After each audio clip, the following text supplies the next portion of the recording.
almost ready? Yes, sir.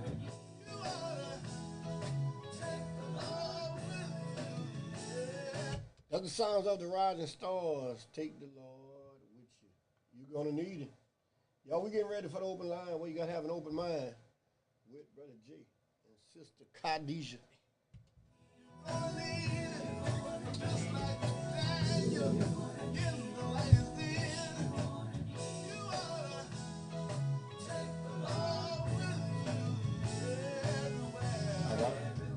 Ready?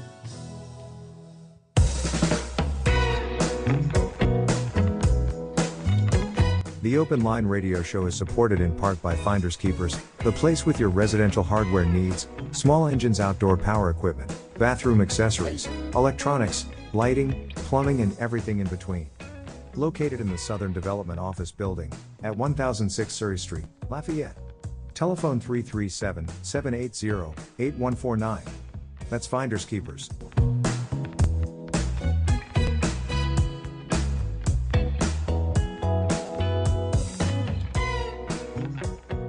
You are rolling with the Open Line Radio Show, heard exclusively on KIEE 88.3 FM, your superstation for South Louisiana.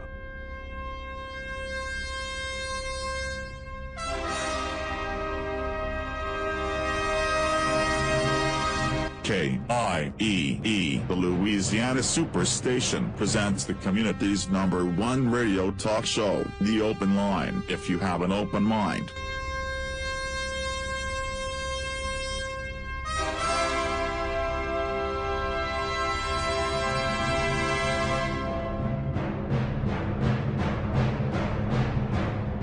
Greetings, brothers and sisters. Welcome to the Open Line. I'm Brother J. I'll be here with my co-host, Sister Khadijah. Stay tuned and relax for the Open Line on KIEE 88.3, your superstation.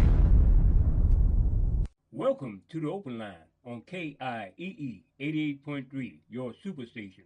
The views and opinions expressed on this program are those of the host, guests, and callers and are not necessarily those of KIEE 88.3 staff or management. Thanks for listening.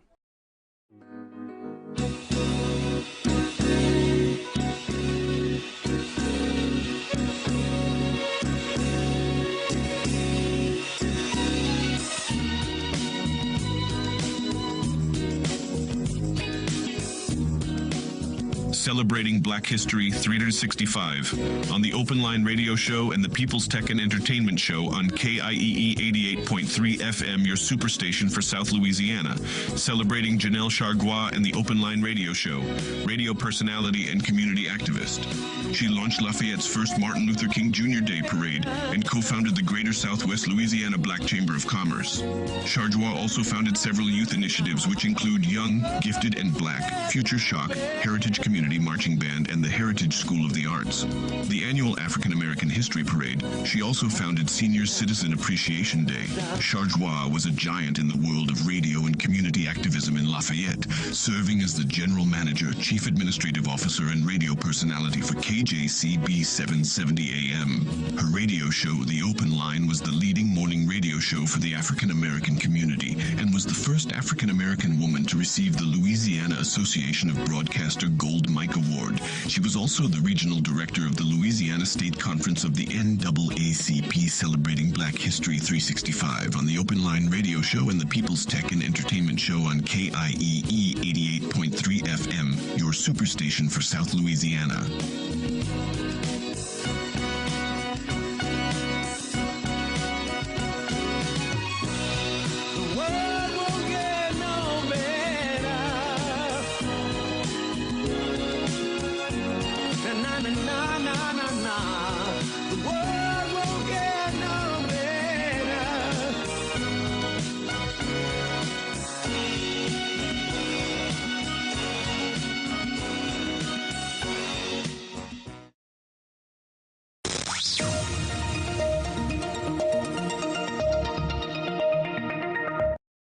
Hi fans, this is your favorite actor. When I am in the Lafayette area, I listen to the Open Line Radio Show with Sister Khadijah and Brother Jay.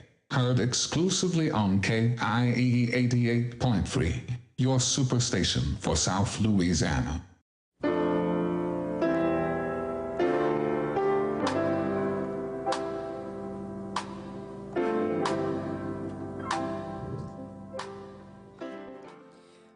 Good morning, Hotep Habarigani or Assalamu Alaikum.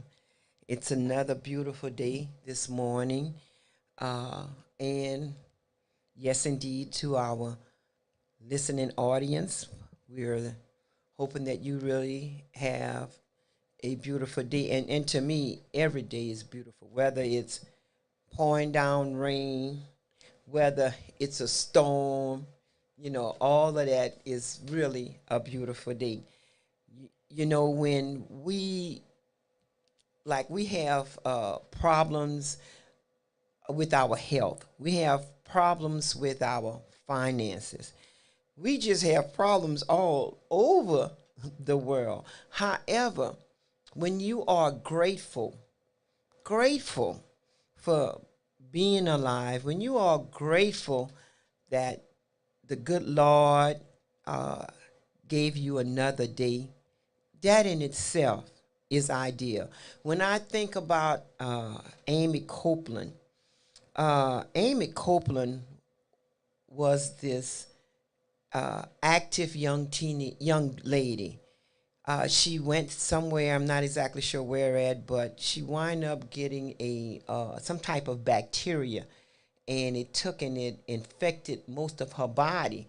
And in order to keep her alive, they had to amputate both her hands. They had to amputate, I'm not sure if it's both of her legs or one leg, so please don't quote me on that. But one of the main things she wanted to do is to be able to go in the forest, in the wildlife, you know, get fresh air there and everything. And it took some years. And like Amy said, you could only feel self-pity to a certain extent. After that, you know, you got to get up. You got to say, okay, this happened to me. I lost this. I'm a double amputee. I have health problems. I have heart problems. And just hit it right in the bud. I mean, just stop the self-pity for yourself. And, you know, I don't want you to take this the wrong way. And if you do take it the wrong way, it happens to the best. But we just got to remember, just thank God that we are here to breathe another day. Just thank God, our ancestors. Just thank people in general. Show them your appreciation. Hi, I know you're suffering with your back. I don't know how that pain feel, but look, I'm praying for you. But look, I'm keeping you talking. I'm keeping you with the ancestors. I'm asking them to send you some type of relief. And we got to think of that. I seen this young lady yesterday, and the horrific killing of her son. And I remember the pain of losing a loved one that close when my grandson Raymond Shaheed Barnett Jr. was killed and everything. I remember that pain, and it never goes away, and it never will go away. So let's keep that sister in our prayers. You know, she lost her son behind foolishness and everything. We got to keep people like that close to our heart, you know, because they are one breath from giving it all up. So, you know, anyone that's going through horrific times, you know, give them a hug. Say hello. I'm keeping you in my thoughts, Brother Jay. Good morning, South Louisiana. Thank you, Sister Khadijah, for that wonderful introduction and thought-provoking moment. I want to say good evening to the South Louisiana listening audience. You are listening to the Open Line radio show and also watching on AOC Community Media. That's Cox 15. And also the new website is up, Sister Khadijah. You have it handy. It's KIEE 88.3 FM. Go to the new website, and you could listen a little bit more easily. I'm going to continue to bring it up. I got it written down exactly how the web link should go, and I'm going to pull it up.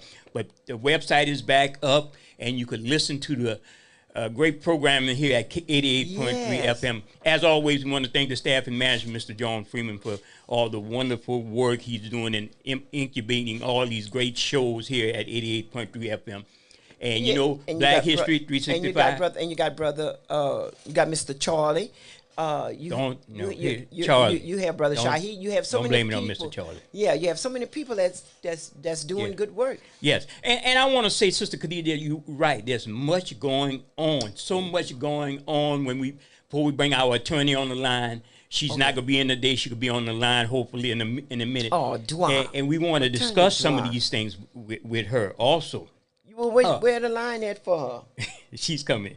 The ACLU and another law firm, Linklaters law firm, recently done something impossible for one of you callers who was bringing this up all the time, called qualified immunity. Well, you know, they defeated an impossible legal hurdle. This, according to the press release from the ACLU. Qualified immunity after officer racially profiled black man forces him to submit to an unconstitutional search for an immediate release from the ACLU. The ACLU of Louisiana has again defeated qualified immunity at an enormous legal challenge in a lawsuit against the St. Tammany Parish Sheriff Office for racially profiling and harassing an unarmed black man. Federal Judge Lance M. Alfrick, that's how you pronounce it, Alfrick, denied a motion for a summary judgment brought by the St. Tammany Deputy Alexander Thomas in the civil rights lawsuit filed by the ACLU and the Linklaters LLP on behalf of Bruce Washington and Gregory Lane. So hopefully in the near future, it goes deep into the article. And that's what I'm saying. You have to have groups that you support who can go to the court and fight these things because, I mean, you don't have no other recourse but to accept what those rogue departments are doing to you. So what you have to do, beat them in court when you can. And I salute the ACLU. They have filed 50 lawsuits against various law enforcement around the state of Louisiana.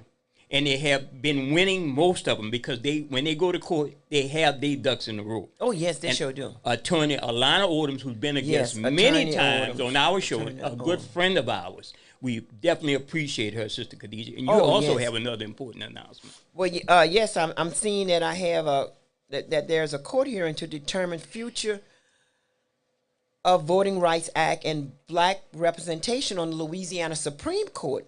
They're asking that you join them for a voting rights hearing that will determine whether black voters will lose their right to elect a candidate of their choice to Louisiana Supreme Court. Chisholm versus State of Louisiana will be heard in the United States Court of Appeals for the Fifth Circuit.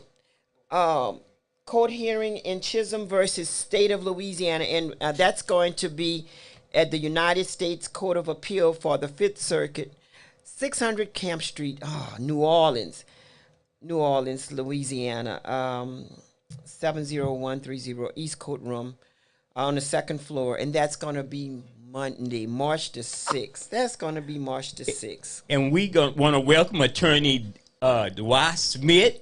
Hello, Attorney Dwight Smith. Hi.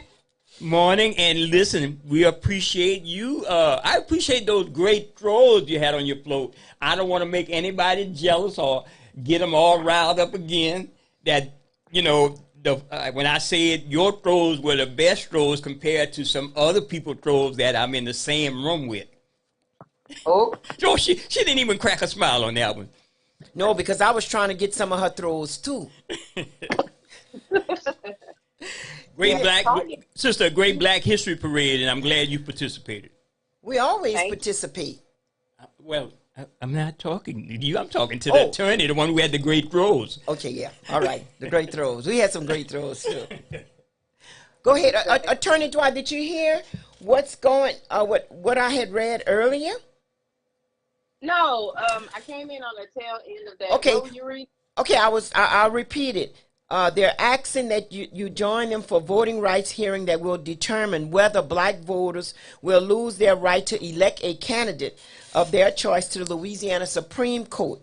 Chisholm versus State of Louisiana will be heard in the United States Court of Appeals for the Fifth Circuit, and that's going to be in New Orleans, Louisiana, 600 Camp Street, second floor, and that's going to be March the 6th, Monday, March the 6th at 9 a.m. Oh, I would love to go. Oh, nice.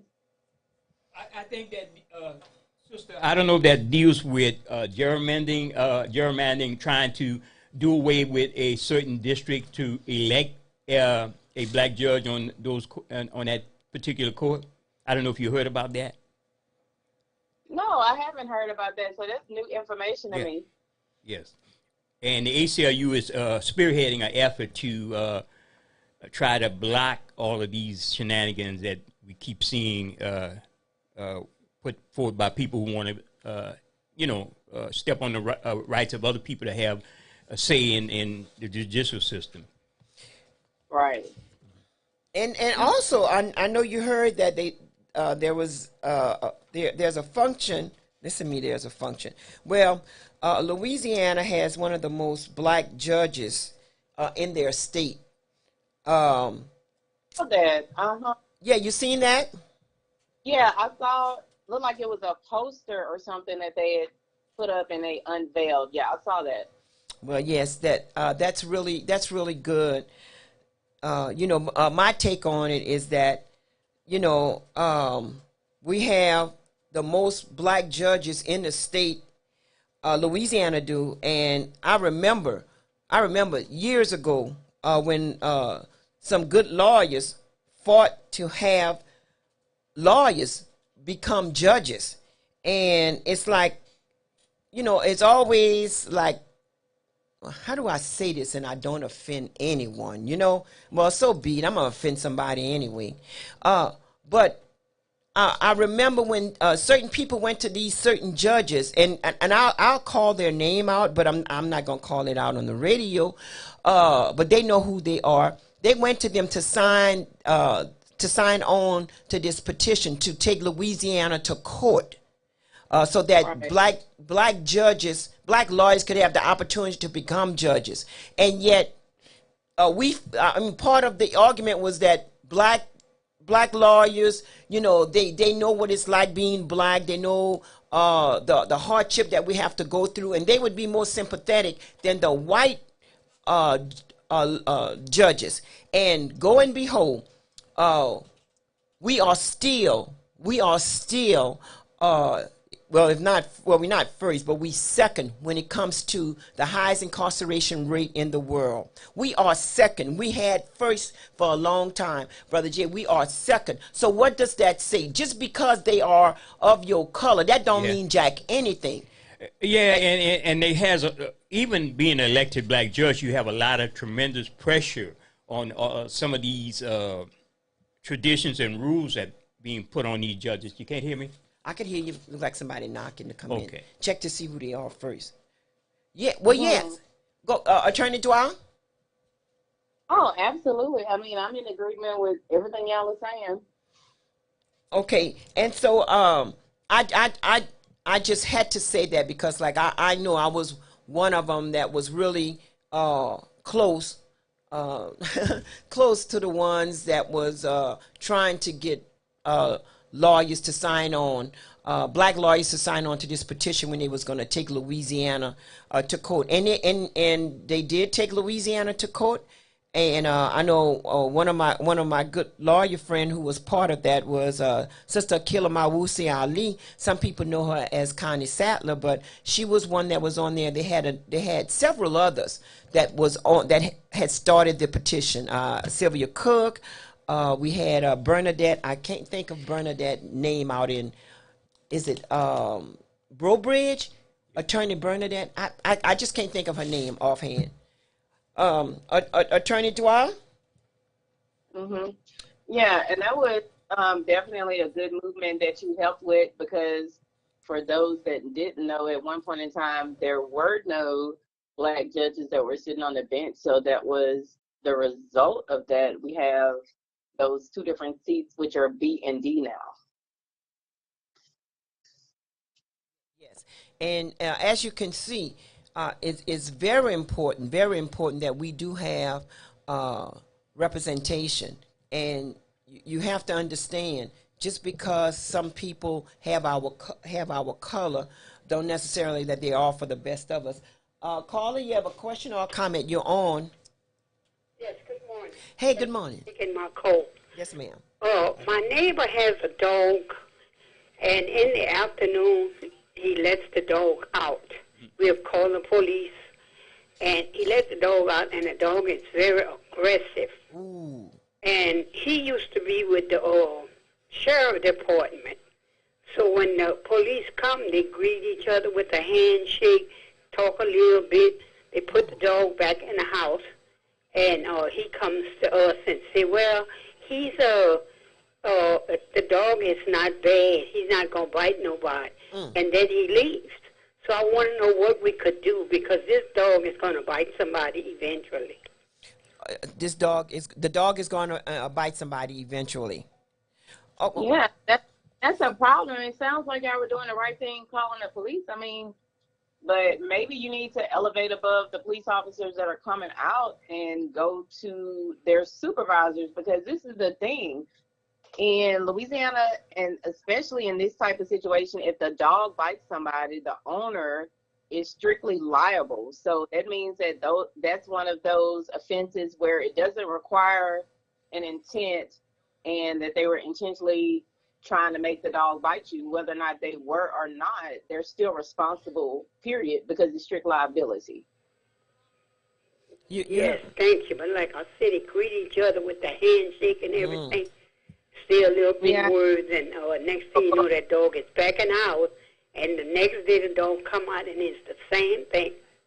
Caller, do you stay? Well, you don't have to tell me this, but wherever you stay at, there's ordinances. You need to. The dog is not on the leash even. He doesn't even put the dog on the leash. Ooh, that's why I say the dog is just crazy. Violation. Well, yes. Another thing, your council, you need to go and address this with your parish council. Put that on record. I don't know where you stay at, and I don't want to know, but that's one way of getting it. And go to the parish council and tell them, the dog is not on no leash. The dog is a violent dog. Every time you call the police department, they come in, they do their little high five with the handshake, and then come back and tell you, well, that's not a bad dog. But yet they don't live there. Exactly. Right. Okay. Well, take those information that Attorney Dwight gave you and myself. And I have a question for Brother Jay. Yes, ma'am. Yeah, yesterday Billy Nunziger. Yeah, Billy Nunziger. Yes. Yeah, he paroled a crawfish yesterday. Yeah, I have a lot to say about that. Sarcastically, I'm gonna say it for my disclaimer. This is what happens in Louisiana. We good at mockery, promoting the asinine stuff in the name of tourism. We technically we are almost last in everything that's negative. We first in all the good partying, the good Mardi Gras, the good eating that makes those bad outcomes when we in the diabetes line over there on the way to the hospital. But this is the stuff. I would rather see him promoting some great stuff like the Emmett Till movie, Black History, where young black people, black children could understand their history, and that would contribute to them knowing they don't have to be shooting each other for nothing because they have a great history of fighting for the right thing. So, I feel so much different about the way people see the state of Louisiana. And I saw it as they didn't have nobody over there that looked like me. Did you see that with your own two eyes? Yes, indeed. We don't eat crawfish? Yeah, seen that too. I seen that too. We buy a lot of crawfish, but we don't participate. You could tell it was extravagantly put on with taxpayers' money, all of the finest of food. It was decorated beautifully and everything, and that had to be about a good $5,000 gig for that couple of seconds worth of video. I seen that. Not even one person that came close to looking like they had a suntan on or were black. You're right. That's right. I noticed that straight off. I said, well, where's me? Yeah, girl. Yeah. Yes, ma'am. you're right Yes, on ma'am. point. I would advise everybody All right, Thank you. go to the next cookout with Attorney DeWhy. She has the best crawfish. I know that for a fact. Oh yeah, I love some crawfish. Yeah, one thing I want to segue into is it's very controversial. I'm not going to try to get anybody mad, but the city of Abbeville instituted a citywide curfew. Now, the thing is, I've been on the phone and back and forth with the Louisiana ACLU. That's the go-to people if I want to know something about something before I open my mouth. But it seemed to me curfews could only be called for in a state of emergency or extreme situation, even on a local level. If you remember what happened in Ville Platte when the United States Department of Justice has to come in when they instituted a walking curfew that affected the black community. So I gotta wonder how Chief Hardy could call for a curfew. No matter, we know about the shooting, we know about these killings, but when a curfew is over with, it could go back to the same thing. Because if you were to put a curfew in the city of Lafayette, so many people would suffer. The system would suffer. So I'm trying to understand, is that constitutional for them to call for a curfew in the city of Abbeville? I don't know about that one because, like I said, it just depends. It's usually in a situation of emergency or exigent circumstances. Yes. Like they had at the inception of COVID and all of that. So I'm not sure at this point what the emergency is. Well, they had a number of shootings in the city of Abbeville. No, we understand that. But they have shootings all over the place. They have multiple shootings. For a city that size to call a curfew, sometimes you got to give up your rights for a few that make trouble. So I'm just asking. I asked the ACLU. I'm waiting on an answer from them, and they are certainly researching it. Well, to me, I don't see nothing wrong with the curfew. I mean, I know. But that going inconvenience a lot of people. Okay, so it's going to inconvenience a lot of people. You're subject to be pulled over and arrested if you don't have any good cause. That's a problem right there. In modern day times, that would doesn't be a apply. problem. That probably would only fly in the state of Louisiana. But any other place, there'd be some challenges constitutionally. But because I kind of thought that, I mean, if you're not going to night school, what are our young people out in? Well, I don't know if the curfew is aimed at young people. It's aimed at the young, certain teenagers, or it's aimed at everybody, adults. That's what I was going to say too. Usually, you have curfews dealing with minors as well. But what's the wording of this? Yes. What's it for? Okay. Well, this is a question. We hopefully gonna get the answers soon on that. We got a caller. Yeah, caller, you're on. You have a question? Yes.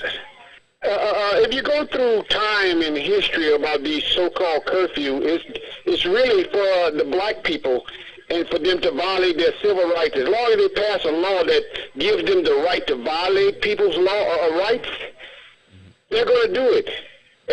We can't keep going over these simple things like these white people come up with curfews. Curfew has nothing to do with violence. Yes, sir. It has nothing to do with the shooting. It has every right to do with violating black people's right as human beings in their communities. And until we start correcting all these things and stop repeating what the people tell us to say and make us believe that curfew is going to help us, we incriminate our own self. This is the problem with us as black people. We don't do our own research. Mr. Kevin, leaders and so-called white man who always say we got to listen to what they say because they're going to help us. Mr. Kevin, I got a question. Ask him if that's an adult or children. We agreed to let them put curfews on our community. It didn't stop nothing. Mr. Kevin. Increase the crimes against black people. Yeah, Trudie. Mr. Kevin. Yes. Brother Jay has a question for you. And can you turn down your radio some, please? Okay, go ahead. Yes, go ahead. Yeah, the question is that an adult curfew for everybody, or that's something for the juvenile? That's for everybody that got dark skin. You're not supposed to be doing that. You thinking that it's for the children. It's not for the children. Yeah, that's what I'm asking. Black people for them to have rights to violate you because we agree on this law. It's for everybody. Listen to the laws and how they word them. It's against us. It's not to help us. Okay. Okay, so we hear you. It's for everyone. It's for everyone. That's what you're saying. Yeah, they gonna tell you it's for the children, but yet still they gonna violate more black adults than anything who's trying to correct their children. This system is not trying to help black people in the struggles we go on through that they didn't put bans and regulation on us.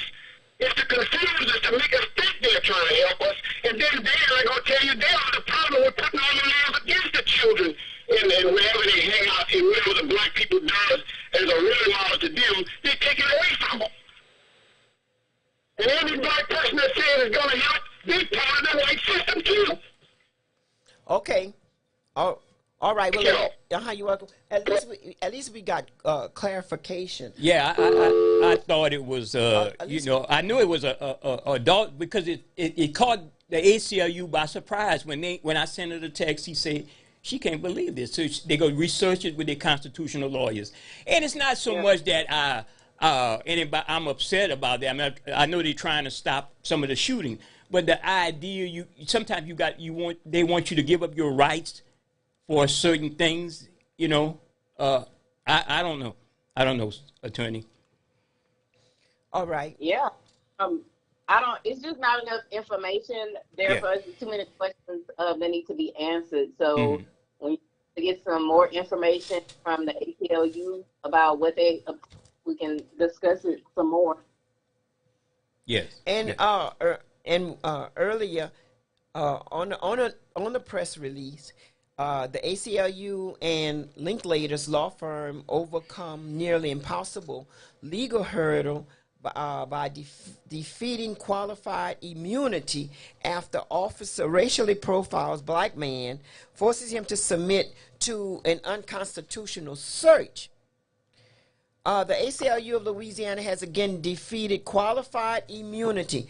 Qualified immunity, that is very powerful. An enormous legal challenge in a lawsuit against the St. Tammany Parish Sheriff Office for racially profiling and harassing an unarmed black man. Federal Judge Lance M. Afrique denied a motion for summary judgment brought by St. Tammany Deputy Alexander Thomas in the civil rights lawsuit filed by the ACLU. This is really good because this is really important. I know that Tradi, he mentions that all the time about they have qualified immunity. That's what we got to fight against. So this is one step of fighting toward that, correct? Correct. So anytime you have that qualified immunity, that is going to be a big hurdle to try to get around. So it's going to be an issue. And then that's Judge Afric, so that's federal court that's in as well. Yes, and what they're saying is that, for decades, qualified immunity, which function as near absolute immunity, has shielded police officers, other governmental employees from being held responsible for all sorts of malfeasance. Yeah, it's so hard to get around, like especially in federal court, because you have the defense attorneys that represent these departments, and it's a lot of what you call motion practice, where they'll file all these motions and they have qualified immunity, so they're not responsible. So yeah, it's a big hurdle. And it also on March the 5th, 2020, officers violently seized Miss Perkins, a black woman and mother, forcing her face into the pavement and digging their knees into her back and legs. Miss Perkins suffered a lot of injuries. Helplessly recorded Miss Perkins' son. He recorded the brutal arrest Unfortunately, the St. Tammany Parish Sheriff Office also refused to accept responsibility for his misconduct in this case, choosing instead to ask of the Fifth Circuit to overturn that ruling. Paula, you have a question or a comment? You're on. I have a question for the lawyer. A question for the lawyer. Lawyer is on. Oh, yesterday when that beautiful lady lost her son that got shot right in front of her. Yes. And she said that she went to the police with a tape showing that the criminal had, harassed her son. Why do you think the police never acted on that case? Why you think the police never acted on that case? You heard what the caller stated? Yeah, I'm not sure. I can't exactly speak for. All I can say is, in the event that it goes to a trial, she can get that to the defense attorney, and the attorney can work with that and try to get that. And with that. Right. Go ahead, Attorney Dwyer. Yeah, no, I was gonna say, because I'm not sure of the reasoning. Like, sometimes police officers will accept some stuff and some other stuff they won't accept. But the police are not the final say. You'll always have your day in court. So to me, that is the time to try to get that in. It's not the end of the. I think the concern was more like the police didn't take that complaint serious before that happened with the shooting. Them to step in and when they had, according to what she said in front of the cameras, that she went to the officers, went to the police to file a complaint with video evidence that somebody was harassing her son, and that ultimately led to later on for that event happening where another person killed her son. No, that's what I'm saying. He killed her son. Well, that's what I'm saying. At the gym, Right. That's what I'm saying. Okay, and that's what has happened so many times. You file a complaint, and they don't take you serious. They don't, and the reason why they don't take you seriously is because they want that outcome to come out. Really? A lot of times they don't take you serious because they want that kind of outcome to come out. Carly, a quick caller. You're on. Yes, I got a quick comment. Just like the other day with the young lady that got shot in New Iberia. She was a witness to a crime, and the guy that shot her was in the courtroom with her. He followed her to her house and shot her full time. And number one, the state was supposed to put some kind of witness protection program with her for testifying on this. Yeah. So they let him walk out of there, go up to the girl, kill her. This is why they're trying to find him so bad, because they know they're responsible for this. Yes, that is the truth. So if we don't cast and put all these things out, people won't know. They think it's just black on black crime. But it's orchestrated by white people who put them in this kind of crime. And we got to tell everybody about these cases, because a lot of people don't know because they refuse to know the truth. Yes. So keep talking about it, and people are going to start waking up and realize we as black people, every law that was created was for us not to have our liberties and freedom, no matter if they put black people as judges and DAs. Their job is to make sure they pass the white ideology on to the next generation, making us think that things are changing because we see black faces. It's not changing until we change the whole law system and not reform the police system, but disband it and put terrorists in there that want this country to secede. Thank you all again. Okay, you say ban the police officers?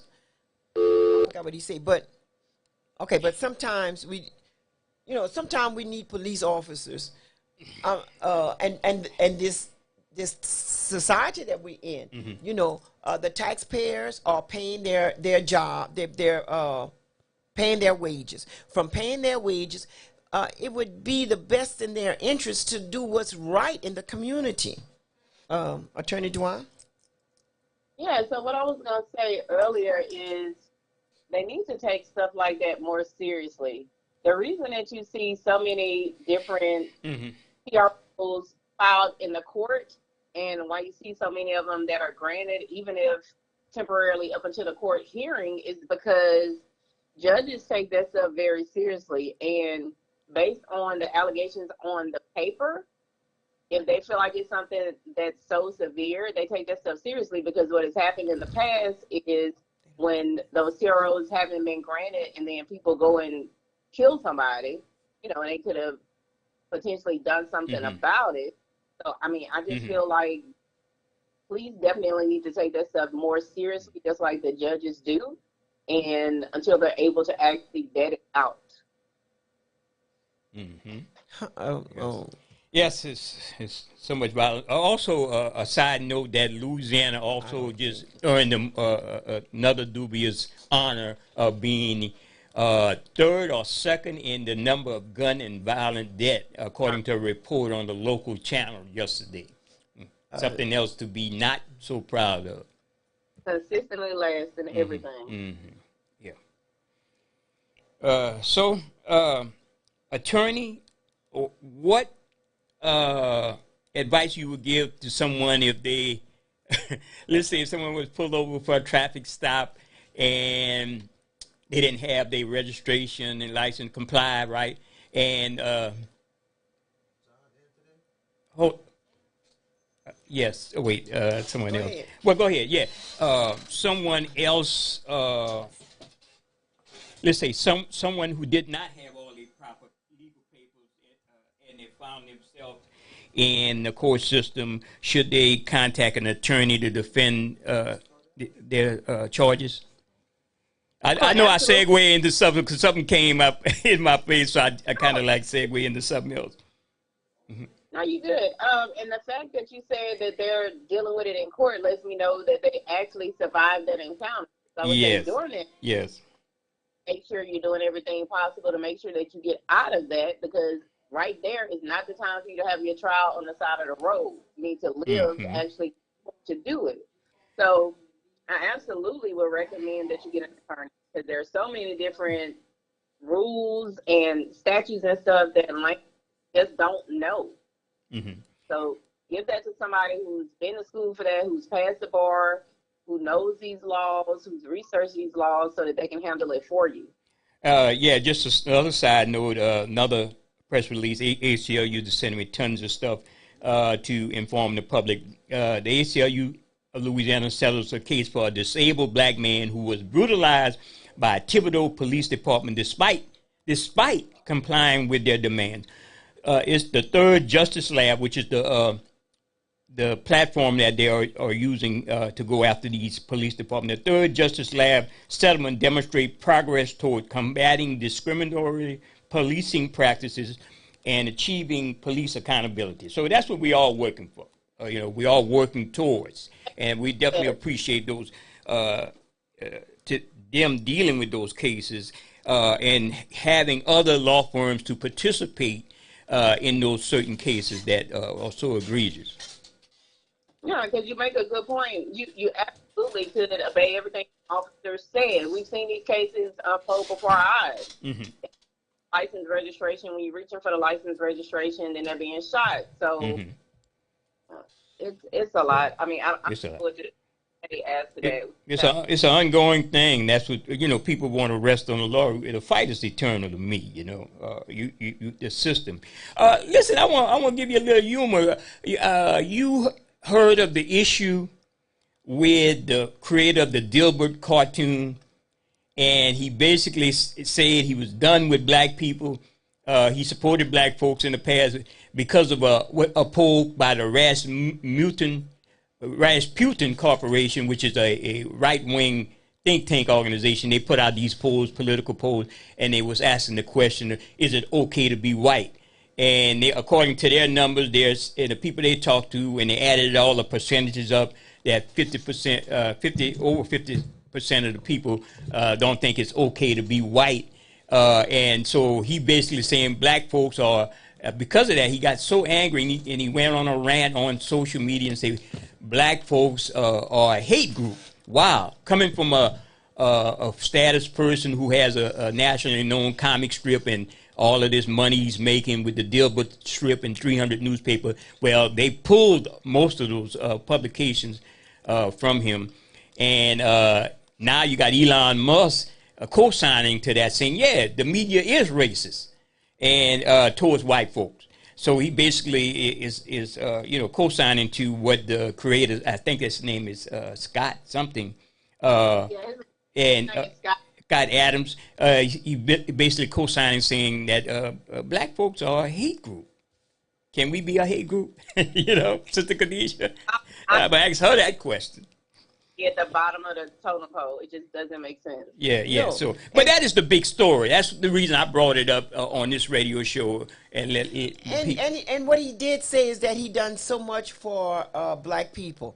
He didn't do anything for no black people, and I don't.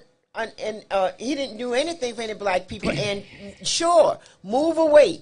It's about time y'all moved away. Well, you saying it just like the other talk show hosts. All the black talk show hosts. But Jay, that's what they're saying. They're saying what you're saying. But how you tell them move away? Yeah, he needs to go. I mean, overseas somewhere where it's lily white. Go ahead and leave. What is being done is that we're tired of the preferential treatment that white folks get. We're tired of seeing police brutality. 99% of the time it's us that's getting our tail beat. At one time they was just beating the men.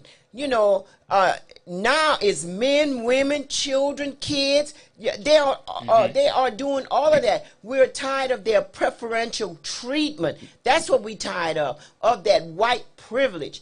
That's what we tired of. Yeah, race is prominent front and center. If that would have been a white lady that had testified, trust me, in the court, that man wouldn't have never been able to leave from the courthouse, follow her home, and shoot her 4 to 5 times. Wow. Caller, you have a question or a comment? You're on. A comment. You're on.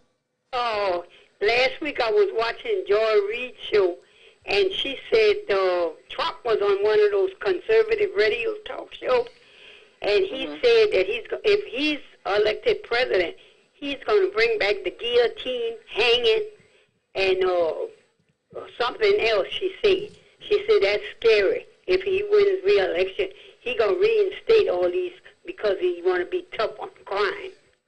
Well, I tell you one thing, he needs to bring it back because the reason why he needs to bring it back because he would be the first one to try it out with all these different crimes that he done committed. You never know what he's up to. And again, I bring up that whole issue about the Dilbert creator, Scott Adams, because it's a prominent issue. Race has always been part of the conversation in America that they don't want to deal with. Let me tell you this. You see that Constitution? Mm-hmm. That Constitution was never about us. That Constitution, that BS Constitution, was for white folks, by white folks, to protect white folks in their entirety. We had nothing to do with that Constitution. All they wanted was to make sure that we remained as slaves, we remained submissive, we remained being raped, we remained being murdered. That's what was to protect them. Okay, sister, your lines are ringing off. Caller. She's upset right now. I'm sorry, caller. Call right back. I went to you a little bit too fast. I guess we are a hate group. But no, you have you have to think about it. With that Constitution, that's never was for us. Mm-hmm. It never was about us. Always about them. And we slippery trying to get in there to try to fit where we know. So is it normal that we complain about race every day? No, not what the should we complain about race? No, we don't have to complain about race every day and stuff like that. But the racial 365 days a week, 72 hours a day. I'm black. Okay. Call it. You're on. Yes, I'm glad y'all brought up the Constitution, but Sister Khadijah in 1865, we was reprimanded in that Constitution, so by law, which their founding fathers didn't want to give us those rights, our first, second, 13th, 14th, and 15th Amendment, we're in there. And by law, we have all the rights to sue them if they violate any one of our constitutional rights, but that's what they have been doing because we haven't been paying attention. And yes, we must talk about race because it deals with our liberties and freedoms and our justices every day. Matter of fact, every time we think we all have rights on top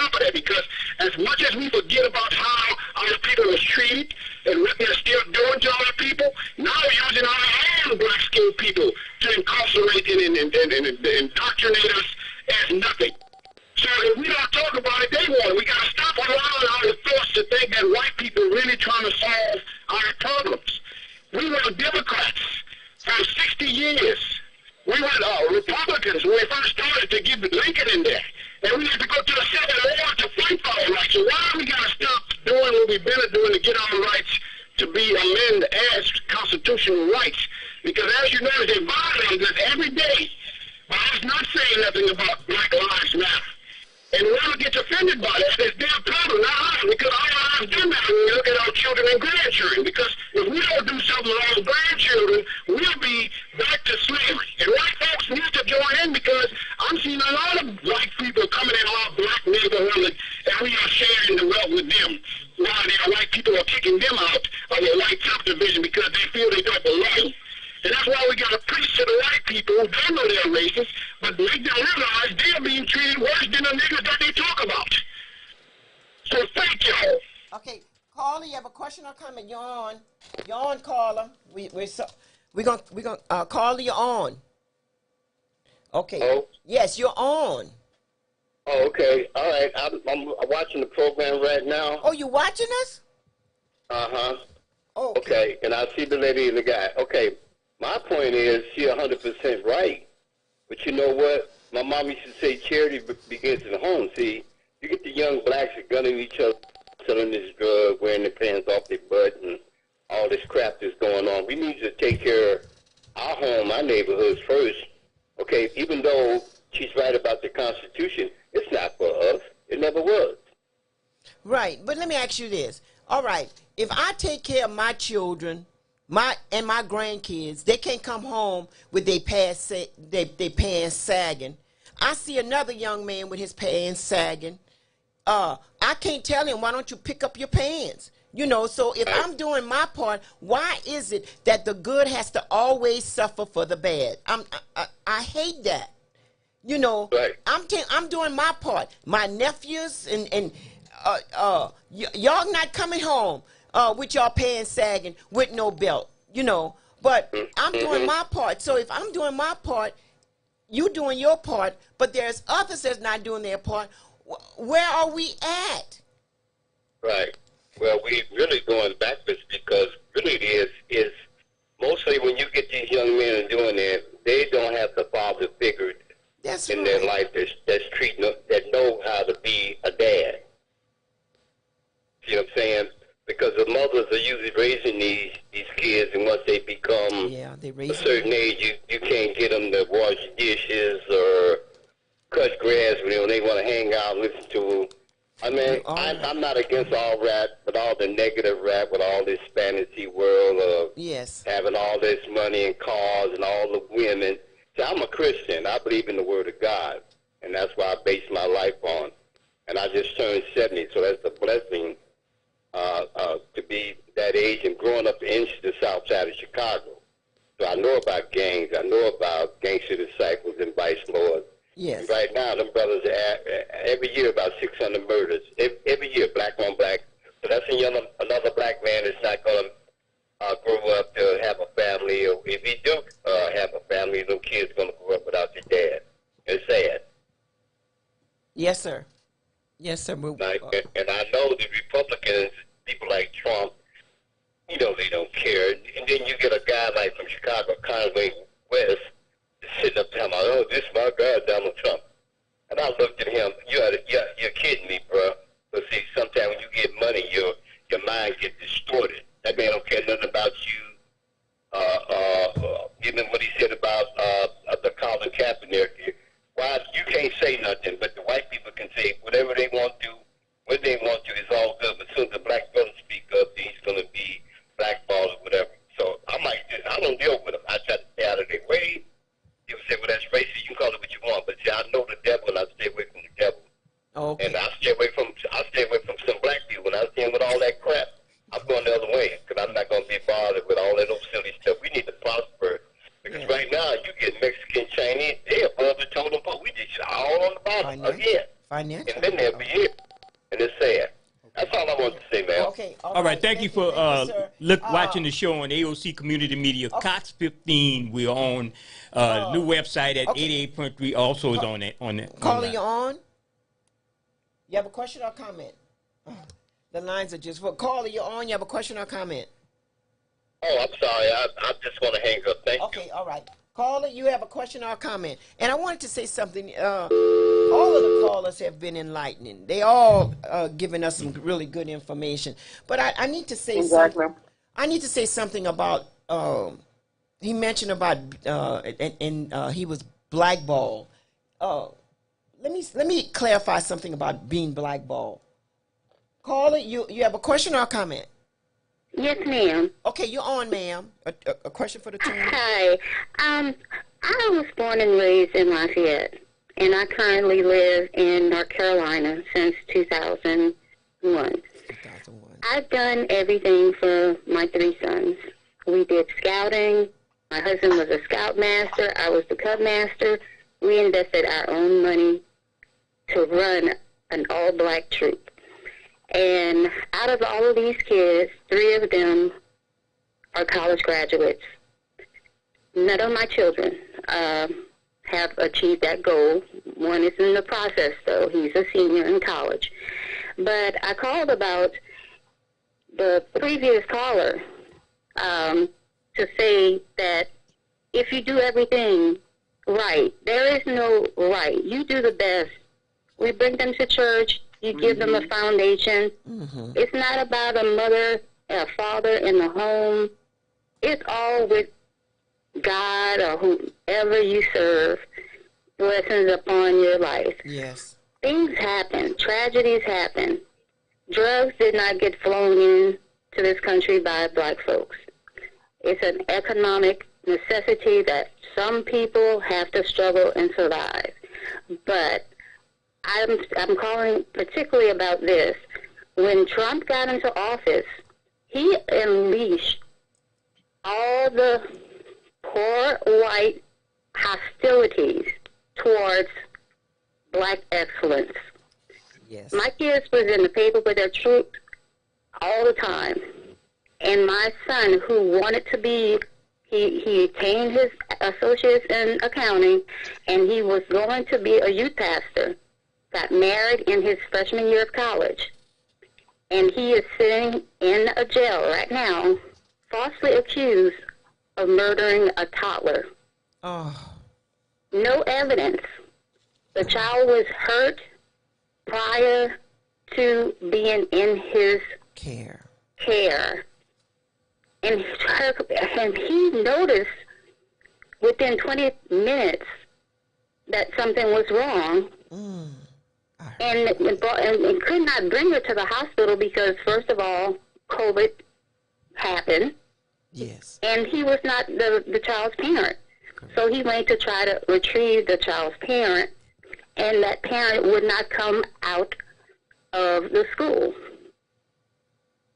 So everyone knows that the parent did it, but yet it's a black and white issue. The black boogeyman hurt this poor white child. Oh. And so he has not even had a trial. I had to fire the Capitol Defender, borrow against my life insurance policy because I'm battling brain cancer. And praise God, I was able to do that because now I have a sufficient lawyer. And it's like they were going to railroad my son.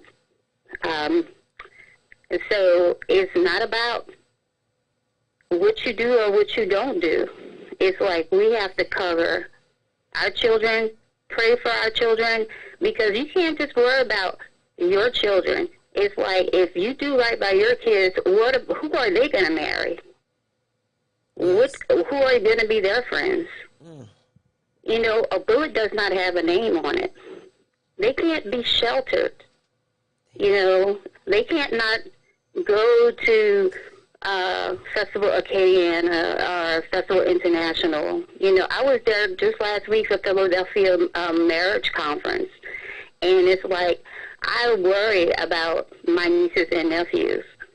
And I don't get back enough, but I'm dedicated, to seeing my family survive and thrive. Yes, ma'am. So I just wanted to share that, so get some lawyers in your family, stay prayed up, but keep your eyes open and don't blame each other, Right. Blame the circumstances that we have been born into, but definitely don't keep your eyes closed. Yes, ma'am. So thank you so much. That was a powerful, powerful we definitely got some new callers, too. Yes, and I wanted to say that when the gentleman who made, everybody has made really, really good comments, good analogies, but I want to say this much, is that when you mention about he was being blackballed, okay, blackballed came from this era with Lucille Ball, where they were claiming that Lucille Ball and all of the some of her friends, they were communists. That's where blackball came from. However, Lucille Ball, who couldn't get work, and several of her other friends couldn't get work because they labeled them as communists. And by them labeling them as communists, who labeled them? It was the white directors, the white producers, the white photographers. They're the one that labeled them as being blackball. In actuality, it's white ball. They're supposed to be labeled as white ball. So let us not try to put everything that's negative with black people, with our heritage. Some of them is not. Well, the deal with creator say he want to get as far away from black folks. He urged all white folks to get away from black folks quick. Well, let me tell you something. Didn't that lady? I'm sorry. Didn't that lady say something about your circumstances? Yes. And stuff. I'm the oldest of seven. When my mother married her husband, she married the devil himself. Our circumstances would have said, well, we're going to be incarcerated, we're going to be dead. That's what our circumstances would have said. But we knew that God had something that was planned for us, even when some of us didn't even know God at that time. Call it. You have a question or a comment? Yes, I got a quick comment. The lady that called before was exactly right about how we start judging one another. Like the caller before said, it was about family, which she don't understand that a lot of black families are broken up and don't have guidance in parents.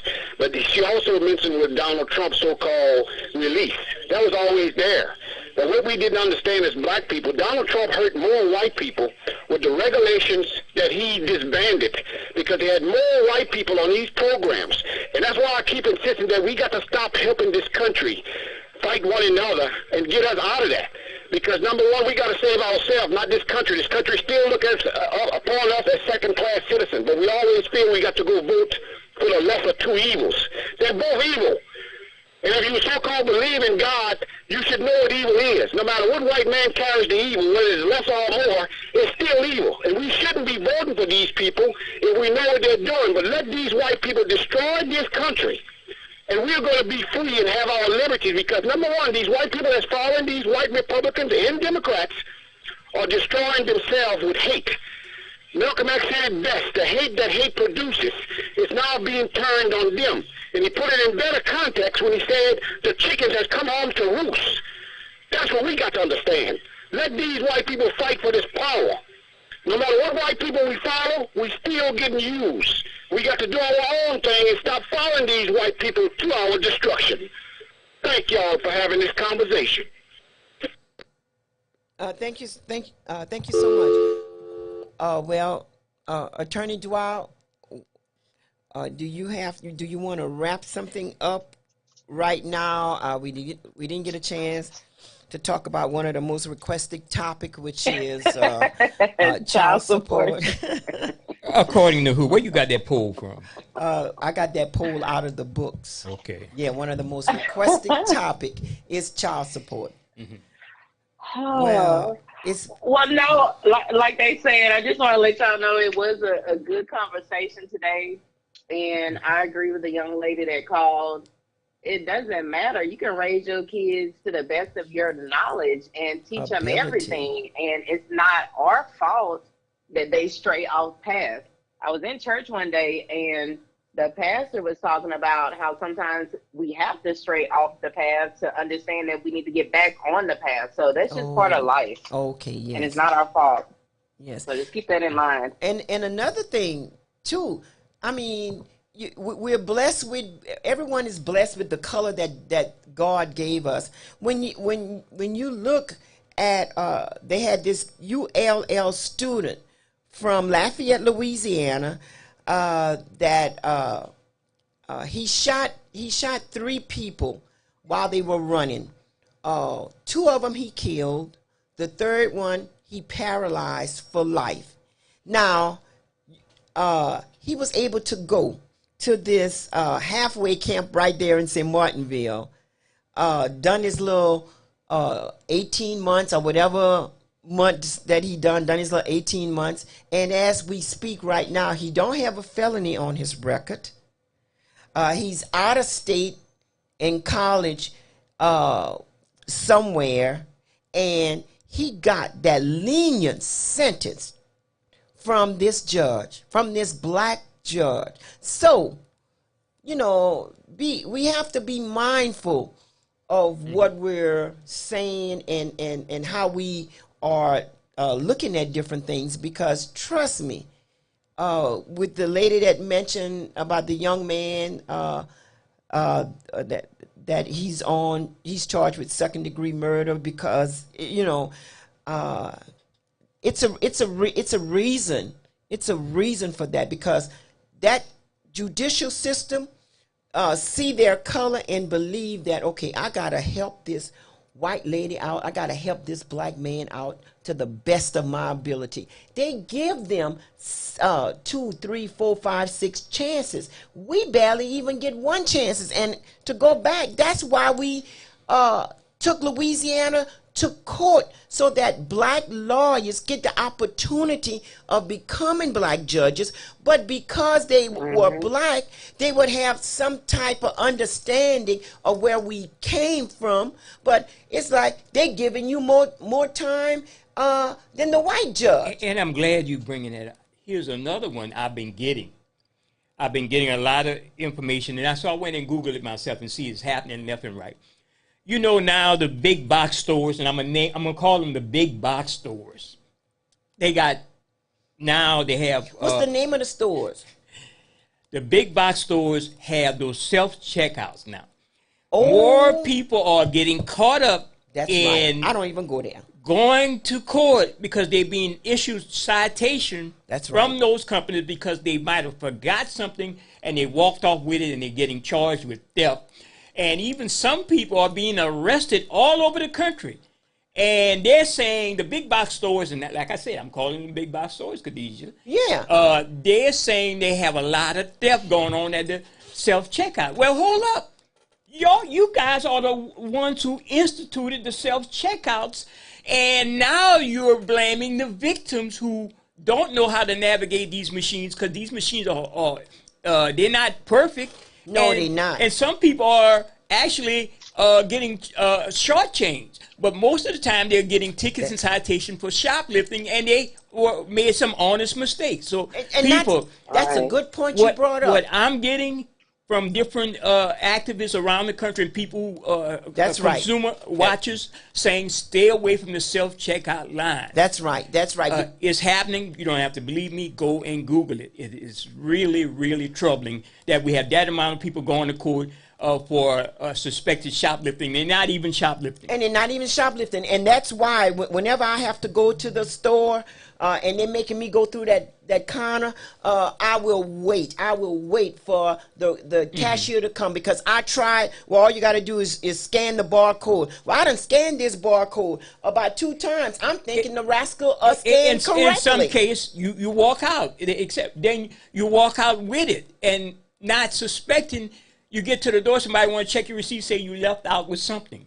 They'll take you in the back, and then they'll call the sheriff or the local law enforcement on you. A lot of people across the country. They do their job. Yeah. Well, you know, stop making us do your job then. And that's in the name of, so to say, making more money for the big box stores. Well, I don't know if caller, you on? You have a quick question or comment? I have a comment. You're on. Being y'all talking about self-checkout, I'm like you all. I do not do self-checkout because I remember when they first came out, a person put 2 apples on the scale, but because she had put a little pressure on the scale, the 2 apples registered for $8. So it was brought to her attention. And then I stated one time to a cashier, I said, well, surely you can't have things that you're not charged for and be able to leave out the store. He said, ma'am, he said, that's not true. I know if someone had a basket full and left out the store with a full basket that he hadn't paid anything for. Mm-hmm. Like you said, I don't use it because personally I feel like eventually it's going to cause people to lose their job. That's my motto. But then at one of the big box stores, as you call them, I also spoke to a cashier there, and she said 1 or 2 years down, that's all they have to offer. You will not be able to go in the store, and if you go after 6 o'clock in the afternoon, if one of the registers are not opening, one register is open. Everybody that doesn't want to use the self-checkout the line is circled around with people trying to get checked out. Well, I think that's what we're gonna have to do. They force them to hire human beings to work those registers. You know, force them. You know what I say, Sister Khadijah? I say after a while, y'all gonna have a bunch of robots running around this store, and they'll have no persons in there at all. That's what they trying. They have them. They have them. That's what they trying. Caller, you the last caller. Quick question or comment? You're on. Caller, you the last caller. Yes, so I witnessed that last Saturday. Mm-hmm. I was at the Walmart store, and a friend of mine was standing up, and he told me he was waiting for his wife. I said, where's she at? He said, she in that room right there. They charging her with shoplifting. Oh. The wife? He said, yes, ma'am. He said, they're charging her with shoplifting. Because they said she didn't slide everything through the self-checkout. Mm-hmm. Well, when she gonna go to court, she need to plead what actually it is. She's innocent. Well, she's innocent, Jay. For the record, there are consumer watchdog group have taken this to the legislative body and to Congress upcoming sessions to talk about this, and these companies are doing this in the name of profits. That's right. And what the unintended consequences are people getting caught up. Yeah, I can understand they want profit, but good people getting caught up. Yeah. Caller, question or comment? You're the last one. Yeah, this is Antonio. How y'all doing today? All right. Yeah, brother. Go ahead. Yeah, I have to let y'all know that self-checkout almost got me caught up. I was with my daughter, and them candy bars started ringing up a penny each. Right. A penny each. A penny. Where they didn't want to believe me, to where if I would have told my daughter to check it out, we would have been in court. But I had to tell them that it was malfunctioning, to where they had to remove the candy bars off the shelf for them ringing up a penny each. Where we wouldn't have said nothing and would have walked off, we would have been in court somewhere, or they would have never known. Yes. So those self-checkouts, stay away it will get people caught up. And it doesn't have nothing to do with that you can't navigate technology. It has more to do with their system is not functioning for what they thought it would be doing, you know. That's right. And now they use the self-checkouts for them to go stock shelves. Yes. They don't even want to do their job. Right. So that's what was going on the whole time. Right. Everyone is in the back of the store, or they're on the aisle, and some will see you about it. The regular checkout. Right. And to pretend like they don't see you and just walk off. Right. So that's what I'm saying. If a person decides to walk off out of the store and the price check is malfunctioning, that's not their fault. No, that's not. You get what I'm saying? Yeah. They have to remove the whole box off the shelf. Mm-hmm. And I mean, it took some time because they want to go back and forth, and it had the manager come in there thinking I done did something with my phone. Yes. Yeah. Like I got crypto code or something. Walmart is losing. I just had to let y'all know about this one. Yeah. Well, let's say the big box. People are caught up all worldwide. Thank you, caller. The big box stores are losing money left and right, and that's because they changed too fast. They didn't implement certain protections for the consumer, and so they're getting a backlash. Also around the country. So all you have to do is Google it, and you're going to all these videos of a lot of people complaining. They're all over the place. So certainly we want to put that out because, there's a big concern enough to go before Congress to address the issue. Oh, yeah. Thank you so much, my brother. And I heard who going to be in a movie soon? Antonio Jackson? Yeah, man. Yeah. I didn't want to plug that. I didn't want to plug it. Or you want to wait till it come out, or you want to talk about it for a minute? Hey, God been answering prayers, man. And I said a prayer for my New Year's resolution, and ever since then, they've been falling out of the sky. I will be in my first movie as a stunt double today, directed by Joe Mexican. Yes, I know him. It will be downtown Lafayette by the Empire of the Seed venue, but it's Calcasieu Marie Bank. And I will be featured as the bad guy. A thief in a bank heist. A stunt double. You went through the self-check. You went through the self-checkout. It's a paid gig. Yes, sir. Yes, sir. It'll be downtown at 5 o'clock today. So I just been busy, man, with my kids and everything. And now I got time to prepare for this role. Yeah. So this is my first one, y'all. It will be on IMDb. Okay. With the Internet Movie Database. I will get my first credit. Well, there you go, my brother. It will be featured on Amazon and Roku. So I'll keep y'all updated on that one, too. Okay.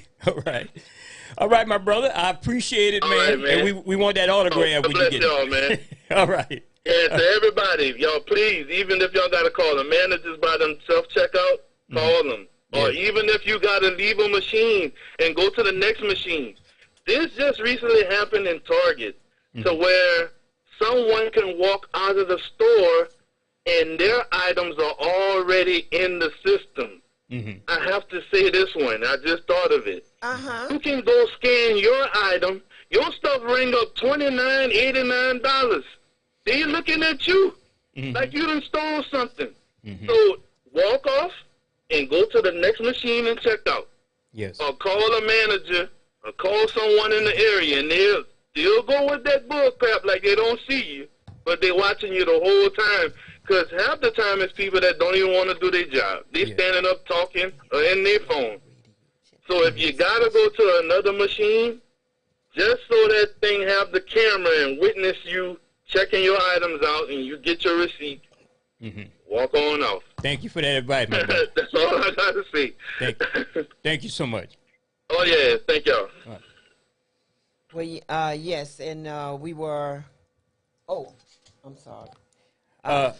Attorney Dwight, and I bring it up because it's important. That's an important issue, Khadijah. People have to deal with being a suspected, criminal in a criminal justice issue because you've gone to the store, ordinary people, I remember a mayor from New Iberia was in Super One, stole some fishing hooks in Super One. Super One refused to press charges against him. But had that been me and it looked like I picked up a hairpin, they're going to swear to God I had stole something. So, don't go to those self-checkout. Go in the line. Just wait. They're going to have to, when they're going to see people that's not moving to that checkout line, they're going to have to send out other people. Carly, you have a question or comment? You're on. I have a comment. You're on. Y'all were speaking about the judges and how y'all wanted black judges to become judges and lawyers to become judges. But I had an experience with a black judge, and it's a case against two black people. My daughters were victims, and the girl that committed the crime was black. And what the judge did, criminal did my daughters as victims because they had been going through this for 5 years and finally went to court. And the girl was found guilty, and they because it was intentional what she done. But when we went for the sentencing, well, the judge stated that he didn't feel that he wouldn't have gave her jail time. He would have gave her just probation. So he had the audacity to tell me that that if it was up to him, he wouldn't give her no time, but that he would stake his reputation that she would never do this again. But yet he's a judge that's supposed to be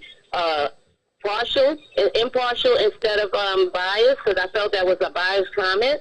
And then when so he sentenced her to the lesser sentence, which was 10 years, where she had she could have got between 10 to 50 years, but he sentenced her to 10 years with no probation, no parole. And I was like, I was upset, but then I said, you know what, that's good, because then she would have to stay in there for 10 years without, getting out, and then she would get the help she needs for herself and think about what she done to my daughters. And, well, little did I know that when they did a re-sentence, the judge gets to decide what the sentence is. And he took back the 10 years and gave her six years probation.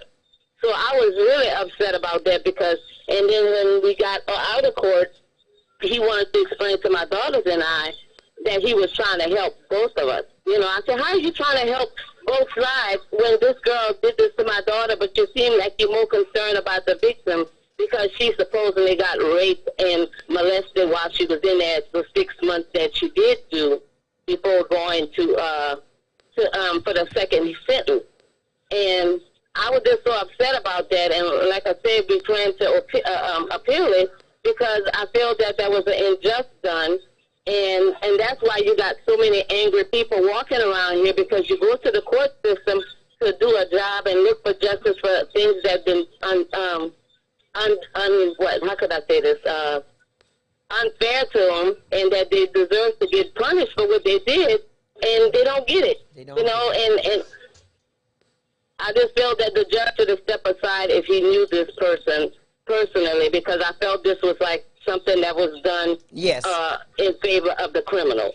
And my daughter is scarred for life, Oh, my land. Yes, and I feel, and then another thing is that they gave them supposed to give them $50,000, 25 apiece for both of my daughters, but yet they're giving them $125 a month.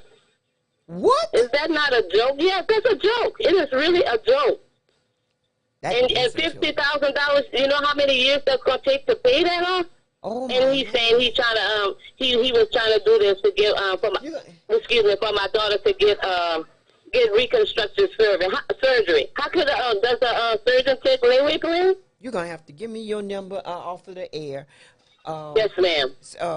Because I really want to know who this judge is. Judge Royal Colbert. Oh. And I think he is just so unfair. He does not deserve to be in there if he's going to just, make decisions like that. Because he took an oath to uphold the law, and he's not doing that for me. And I've always taught my children that to believe in the justice system, don't, go to violence because that's what they're there for. But, just to see something like this come out from something done so intentional, and they just let it like it's nothing. Okay. And the girl walking around free, and my daughter's still scarred and has to wear a wig for the rest of her life. Oh, my Lord. Her backside is scarred up. She really should not be working, but she has a daughter to care for, Okay. Here, I want you to take my telephone number. Give me a call. Okay. While she take that off air, Attorney Dwight, you have any? You've been on the line. You've been listening. It's almost like you in court right now. Exactly. Well, it's a lot of serious stories, and we will definitely appreciate the callers. They being honest with us and stuff like that. If we want to just keep it in a situation where we could, be able to have the show in a let's say, respectful manner on some of the things we it's talked not about. a private call that you were. Right. I'm just calling to make another comment on Go the ahead, bro. self-checking Thank you so much, units Attorney that y'all were Dwyer. talking about just a minute ago. Okay, come on in, Attorney Dwyer. I mean, you're on, sir. You got a couple of minutes. You're on, sir. You're on. Yes. Okay. Hello. Yes, you're on. Okay. The issue with a lot of the self-checks that I found, and I used to be a part of a labor union before I retired, and we used to run across a lot of the customer service problems that these folks have in the stores, the Walmart Super Ones, Target, and they have wound up taking and away from these people's livelihoods and jobs to put self-checks in, and then they put the responsibility of burden on the customer coming into the stores back and forth. And we used to have this fight a lot of times with these companies because we wanted to at least have a fair shake on both sides, the employer, the customer service people that's at the checkouts, and the customer. So we used to run across this a lot when we would have these meetings with these folks, and they would be appalled almost like, why would you want to try and get a union in these things? Because we wanted protection for these people, because when a customer comes in, I'm a consumer as well, just like my family and other folks. Yes. We wanted to make sure that there was some fairness all the way across the board. Sir, you have a lot of feedback. Now we having these people targets on their backs, basically, with the cameras watching them and accusing them falsely a lot of times. Right. Sir, turn off your radio. You got too much feedback. I'm sorry. I thought I had it on enough. Yeah. Okay, yeah, well, you're a really good look. We could bring back that subject next Wednesday, Brother Jay. Would you be able to listen in next Wednesday? I will try my best because I'm usually traveling on the road from different places while I'm on the job. So, yes, I'll be able to listen. Okay. We definitely appreciate his comments because that's what we were talking about. Okay, yes, we definitely appreciate your comments and everything. Thank you so much, sir. We have our other guest that's in the studio right now, Miss Marjorie. Thank you, sir, and Miss Marjorie. You're here, and we want to thank you for being here.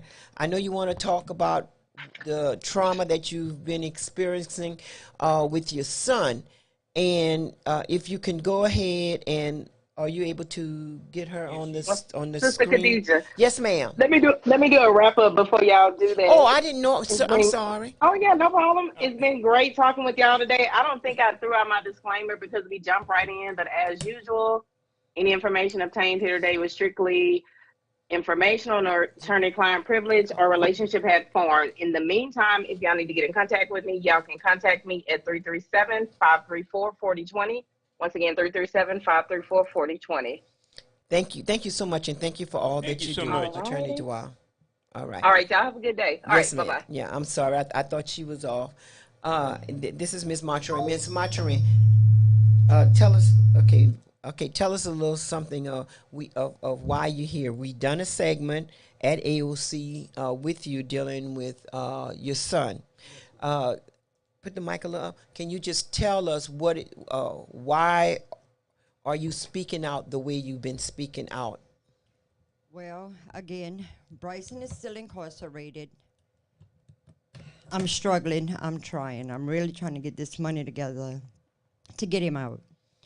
If I prolong it to March the 14th, I'm sorry, they're trying to revoke his bond from 2021. If I let that happen, his bond is going to be over $300,000. Right now, he's sitting on a bond at $150,000. If I can't touch him at $150,000, there's no way I'll touch him at over $300,000. So, what is he charged with? The first charge is possession of a stolen firearm and armed robbery. Okay, elaborate on that, please, because when we done this on our segment, I just need you to elaborate on that. Okay. The person that had the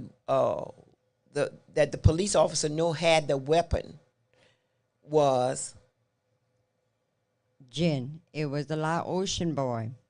And again, I'm going to state this over and over. And like I told you before, Miss Khadijah, I'm going to take this to my grave on what that detective told me hours after they arrested Bryson.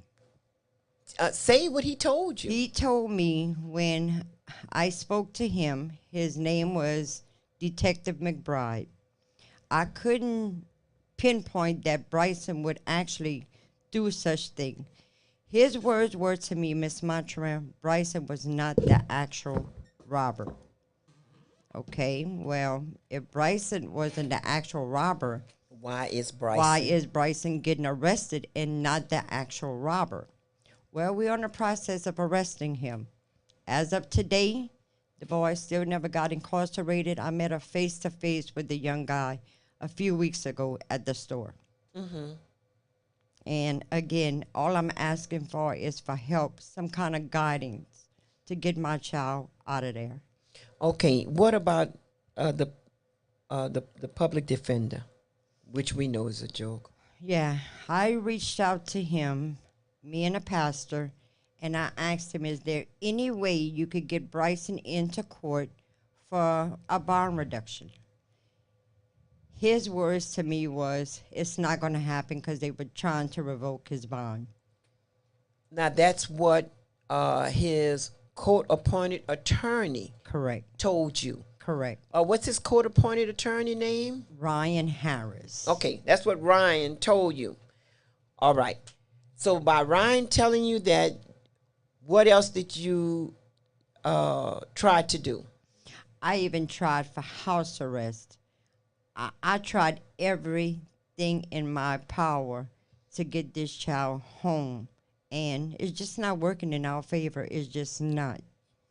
And I know you felt like in the 16 JDC, they do what they want, how they want to do it, and your son, who got caught up, should not be in that jail. Correct.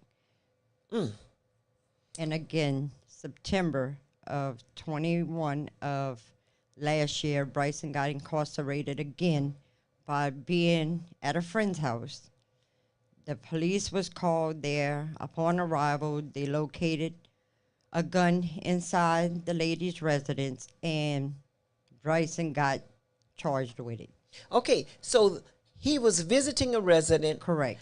And somehow, I don't know how it happened, somehow the police just came there and they found the weapon, and they took Bryson for the weapon, even though he was a visitor and not the homeowner or the homeowner's son. Correct.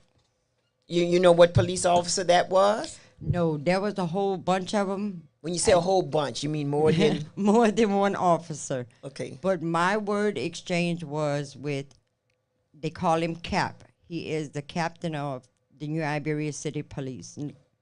Okay, they call him Cap. Okay, all right. So what you're trying to say is that not only should your son not be incarcerated for these way out of term charges, but you shouldn't have to be going through what you're trying to raise money for him, his little baby. To get him out of jail. Correct. He does have a daughter who just made 4 months old that he never got a chance to hold or see. So we're here. We're trying to find out if we could get some type of reputable lawyer that don't have any kinds of ties with Iberia Parish to come in and take your case. In order for them to get in touch with you, you could give out your number and I could give out my number. You could go ahead and give your number. My number is 337-967-0353.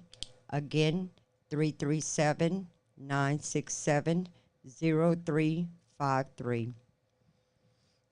Okay. And why should we be concerned about your son? Why is it that you're pale and blue and you're going all over to get your son out of jail? Why should the listening audience be concerned about what happened to your son? Well, Miss Khadijah, I don't want what's happening to my child to happen to somebody else's child. Okay? Like for your first offense, his first offense, his bond was $150,000. First offense, bond $150,000. Correct. And what it was, his first offense? The armed robbery and the armed robbery of the Laotian that actually did the robbery. Actually did the robbery. That the police officer know that he done it. Correct. However, the Laotian, he was never picked up, but your son has been incarcerated for how long now? I sold dinners. I had family. I had friends that helped me sell dinners to get him out. He did 3 months. Now, Miss Khadijah, if I could take you and the listening people back. Okay, take to us back. March the 5th. March the 5th. Of 2021, they arrested Bryson again on multiple charges, which months after that, every single charge was dropped. I'm not understanding how the system works. Okay. He was arrested on March the 5th. March the 5th. I'm sorry, March the 5th. March the 5th of 2021. Correct. And each of the charges that they had, several charges were dropped. Correct.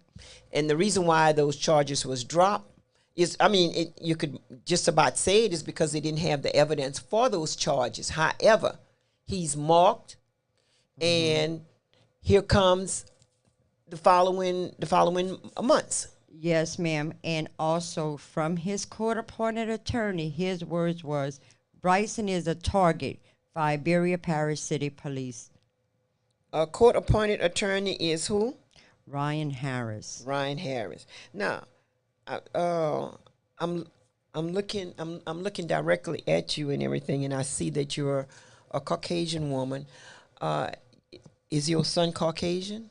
My child is considered as being for a black man. He is black. He's black. You know, I'm not sure if they're looking at it that way. You know, the mom's white, the child is black, the daddy's black. But to me, color has nothing to do with this. It shouldn't. It you know, shouldn't. and it shouldn't.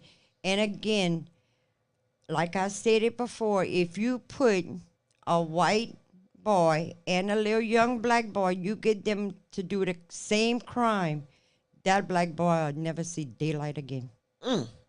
And I'm saying the true facts. Yeah, yes, I know you and are. I'm sure they got millions of people that would feel the same way that I'm feeling.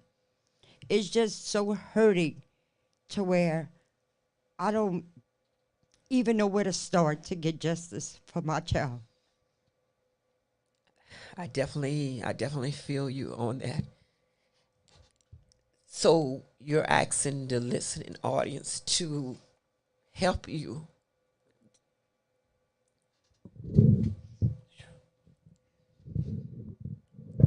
Your telephone number is 337-967-0353. I'm just so emotional, and I'm sorry. Again, he has a 4-month-old daughter that the mother thought I could have got Bryson out so he could spend time with his daughter. It's not working that way. This boy, hopefully with the grace of God, I could get him home, and the mom is planning on leaving to move to Mississippi with the baby girl. That's just way beyond the point. I'm trying everything to keep her here so he could hold his baby for the first time. Call her. Yes, so when he was arrested at the house with the people he went visit, were they arrested? And what was their bond? No, ma'am. They was not arrested. He's the only individual that got arrested. Thank you. Well, we're at a standstill. Okay. Okay. But he right now you're trying to get an attorney pro bono. Yes, Or ma'am. anybody that could help out. Yes, ma'am. Tell us a little something about Bryson. Bryson is 19 years old. He'll be 20 in March. He has one child that's just made 4 months old. Bryson is still a student in school. And Bryson done lost 2 jobs by him getting incarcerated. This time when he got incarcerated, that night, he was due to leave to go out of town for American Tank. And again, still a student in school. And as you can see, I know from working with you, you've done everything that you could possibly do. I tried everything. Done contacted plenty of people. I just don't know which way to turn it. And again, it's just a hurting feeling. I don't want nobody else out there to go through what I'm going through with the 16th Judicial District and the New Iberia City Police. Yes, yes, yes. And if we've said this, we've spoken about it on the AOC. We've tried to get help. We're asking, well, not so much as asking as begging, if any attorney would be interested in taking the case pro bono. Ms. Mathurin telephone number is 337-967-0353. 337-967-0353. And Ms. Mathurin, because you know that your son is innocent of these crimes that they have convicted him on. Well, not so much as convicted him on, but has caused him to be in jail. Caller, you have a question or a comment? You're on. I have a comment. Does she can she start like a GoFundMe account if she can get an attorney to take the case? That attorney set up like a GoFundMe account where people can contribute to that attorney that's willing to help her. And in the future and after that, I hope everything goes well. If that can be set up, that he definitely changes that he changes friends. And think about his kid. I don't mean to be harsh, but that's one of the steps that he definitely needs to make. But if he can get a GoFundMe account started, I'm pretty sure many of us would, try to help because there's so much unjust out there. So, also go to Channel 10, go to the news media, let everybody know what's going on, how he's being blackballed. I mean, if you have a detective that's saying that he didn't do it and they still doing that to him, something apparently just not right. Thank you. Thank you.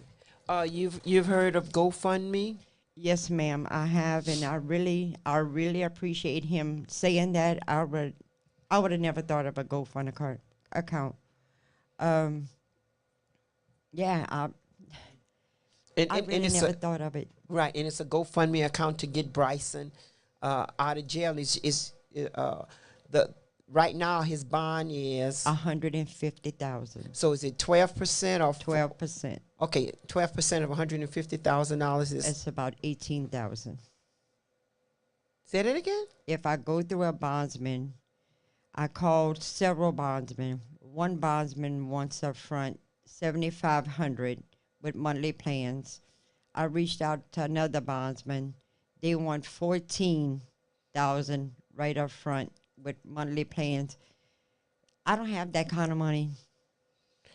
Golly, not only do you not have that kind of money, but just the interest. Just the way that they're doing it, and then that's dead money because you won't be able to see that $18,000. Because when Bryson got arrested on March the 5th, they had set his bond up to to $143,000, which I got a bondsman.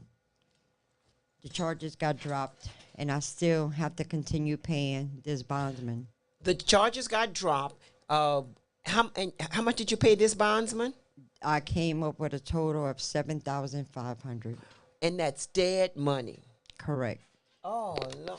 Caller, you have a brief question. We have to get off of the air. Yeah, I got a brief question. Ma'am, I can feel your pain, but don't spend money on bondsman. Save that for a lawyer, because the bond will drop. And I know you're trying to get him out, and these people know you're trying to get him out, and they're going to put that cap on him for you to rush and get all that money. But save your money for a good attorney. Don't get no public attorney. Court appointed, don't get that. Wait for the bond to drop. It's got to drop because it's costing the taxpayers, each time you incarcerate somebody, money. And they want you to put the bond down so they can have the money. And the bondsman working with those judges today. So don't be confused about that. They know judges and got their phone numbers in their pockets. And judges will work for money under the table. So save the money for a lawyer. You will get him out with the charges might drop, but the bond definitely have to come down. So don't be in a rush for that. Black people go through that every day, ma'am.